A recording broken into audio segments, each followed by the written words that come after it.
everybody, and welcome to another video. My name is Jack, and today I'm going to be talking about what video game to movie adaptations have to do in order to be the next blockbuster genre. If you're new to the channel, be sure to like and subscribe and hit that bell for notifications so you can stay up to date on when new videos are released. And join me in the comments section to discuss your favorite and least favorite video game movies. I won't be talking about sort of original movies that are about video games, such as Wreck-It Ralph, Pixels, Free Guy, or Ready Player One. Those are all great movies, but today I'm specifically talking about movies that are direct adaptations of video games, which have definitely sort of been kind of a rockier genre, and there's a lot fewer good ones.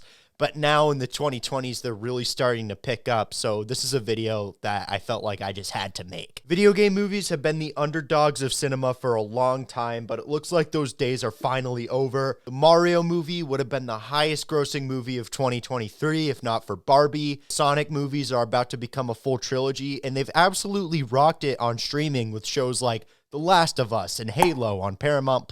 It looks like studios are really starting to embrace these IPs as good sources for box office money, but now that these movies are finally coming out and are starting to have a lot of issues, this has sort of made me want to make some comments on the genre and point out some of the highs and lows and the factors that separate the hits from the misses. Although we've had some stronger video game films in the last few years, if these movies want to become reliable financial and critical successes, the three main things they need to do are cast actors that fit the roles, be made by fans of the games for fans of the games, and still have general appeal for outside moviegoers. You need to understand why casting actors who fit the roles is important. Just take a look at the genre of comic book movies. The Marvel Cinematic Universe is arguably the most successful movie franchise of all time, and when you look back to when it was starting from 2008 to 2012, none of the main Avengers actors were A-listers. Robert Downey Jr., Scarlett Johansson, Jeremy Renner, they had all been in a few things, but nobody really knew who Chris Evans, Chris Hemsworth, or Tom Hiddleston were before these movies. Now they've gone on to become big stars that are all over Hollywood, and it wouldn't have happened if these unknown actors weren't given such an amazing opportunity early in their careers. And it's because of this that these actors have become iconic to these roles, and when you watch the movie, you can see the character they're playing without thinking about the actor's prior work. Meanwhile, in video game movies, there's some good examples of known actors working well in these roles, such as Idris Elba as Knuckles or Jim Carrey as Eggman in the Sonic movies, and those are actors who really fit those characters in terms of personality, so it's fine. And for other characters in the Sonic films, they cast smaller actors, such as Ben Schwartz as Sonic, who is just perfect casting, as well as Colleen O'Shaughnessy, who's perfect as Tails. Neither one's name is going to pull anybody into theaters to watch the movie, but they play their roles perfectly, so therefore they're the best people for the job, despite not being as famous as Idris Elba or Jim Carrey. A lot of times, studios just cast the people who are going to bring in the most box office money with complete disregard to how well they're going to fit the character. A prime example of this is Chris Pratt as Mario. Now, don't get me wrong, Chris Pratt is one of my favorite actors of all time. I really love him in things like Guardians of the Galaxy, the first two Jurassic Worlds, and the Lego Movie, but he has such a defined personality, and so does Mario, and those two things do not mix at all. Chris Pratt is so much of what Mario isn't. There's so many better choices for Mario, like cast somebody who's actually Italian. The Minecraft movie looks like much more of the same thing. The fact that Jack Black is going to play Steve is just so random and so weird. Like, I love Jack Black in so many things. I'm the biggest Tenacious D fan in the world, but nothing about his prior work makes me think he should be Steve in a Minecraft movie. Give it to Chris Pine or somebody underrated like that. I've also never played Borderlands, but the fact that barely any of the main characters in that movie trailer are under the age of 50, that can't possibly be faithful to the game. It's the same reason I never want to see Dwayne Johnson or Keanu Reeves in a Marvel movie, because it would just take me out of the story. I wouldn't feel like I'm watching the character, I'm watching an actor dressed up like the character.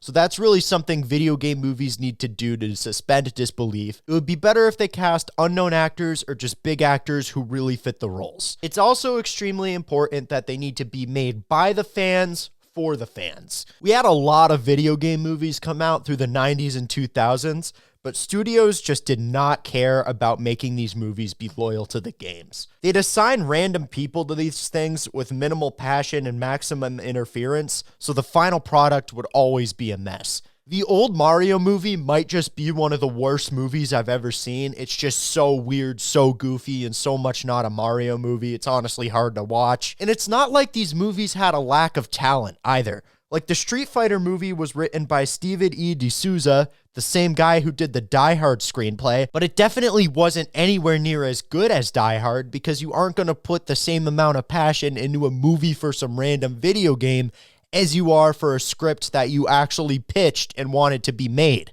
But the 2010s is where we started to see the game developers make this movie themselves, and you can visually see dramatic improvement. Rovio was the driving force behind the Angry Birds movie, and it was a financial success, drawing $352 million worldwide against the budget of $73 million. And sure, Rotten Tomatoes only gave it a 44%, but those are the same idiots who liked Ad Astra, and that movie was terrible. It's a similar thing with Sega being heavily involved with both of the Sonic movies, and most of all with the Mario movie. Shigeru Miyamoto, Mario's dad himself, talked about how excited he was for everybody to see the movie before the movie came out, and that movie made $1 billion. So as soon as game developers themselves start getting involved with the movies, you can instantly see improvement. Simply making the movie resemble the franchise it's about automatically secures a reliable fan base to count on for box office, so source material is key. However, the story also needs to appeal to the casual moviegoer who isn't as familiar with the franchise. That way you can expand your fan base and make a movie worth more than its logo and Easter eggs. The Angry Birds movie is unironically one of my favorite movies of all time. While it really brings a game to life, with things like the slingshot sequence, the visual style, and the inclusion of several background characters is really cool and a really great way to pay homage to the game, the movie also gives its main protagonist, Red, played by Jason Sudeikis, a relatable character arc that moves the story forward. He's characterized through a series of montages that show how much of an outsider he is and how scared he is to admit that he wants to fit in, but in order to save his island, he needs to go get his anger under control, let other people into his life, and become the leader he's meant to be. And at the end, he finally gets welcomed back into the village, and when he finally gets everything he both wants and needs, you're there for him and you just feel the full spectrum of emotions with him. It's a similar thing I experienced with Sonic 2. I have very limited exposure to the Sonic franchise, but the second film really got to me. You know, Sonic and Tails being these kindred spirits who are both these sort of outcasts, Knuckles moving on from what happened to his tribe, and Sonic sort of recognizing the family he's found with his human friends. That just makes for a movie miles better than it has any right to be. The Mario movie was very much a fun time, and as a fan of the franchise, recognizing the Easter eggs and seeing so many of the places I've had fun playing through on the big screen with such magnitude was an amazing thing, but there's pretty much no story. Mario and Luigi get separated at the very beginning. Mario has no real character arc, and the plot doesn't really have a resolution. It's like they beat Bowser, they're like running around the kingdom, and then it's just over. The movie's just done. I also heard the FNAF movie was only good if you're a hardcore fan of the franchise who's gonna understand all the references and Easter eggs. And as someone who's never played a minute of any of those games, I decided I didn't have to see it. It can go the other way around, too. Rampage is an amazing movie. The bond that Dwayne Johnson's character has with the giant gorilla makes for a really beautiful story. And when you put that in an epic, MonsterVerse-style kaiju film, then you just have an awesome blockbuster movie. That being said, I also love the original Rampage arcade game in all its cartoony goofiness with the monsters shrinking down into people after they die. And to say that the movie was a faithful adaptation of the game would be the lie of the century. As someone who isn't familiar with the Uncharted franchise, I had an absolute fun time watching the Uncharted movie. But according to people who have played the game and are fans of the games, the Uncharted movie wasn't really an Uncharted movie. So that's something video game movies should really aim for, is appealing to both their hardcore fans as well as the casual moviegoers. So the main thing I wanted to say in this video is if video game movies want to take over as the next blockbuster genre, what they need to do is cast actors who fit the roles, stay loyal to the game they're adapting, and have a story that anyone can relate to. These rules apply to any movie adapting a pre-existing IP, and video game movies are no exception. Because this genre is so hit or miss, it's always really exciting to see what game Hollywood tries adapting next, and it's really fun to root for the underdog. So this was a fun video to make. Thank you so much for watching, and as always, be sure to like and subscribe and hit that bell for notifications. What did you think of this video? Would you like to see more videos like this? What are your favorite and least favorite video game movies of all time? Join me in the comment section to discuss. I'd love to hear what you have to say. Anyways, thanks so much for tuning in. Hope you have a great rest of your week, and check out some of our other videos too. Till next time, YouTube, I will see you on the flip side.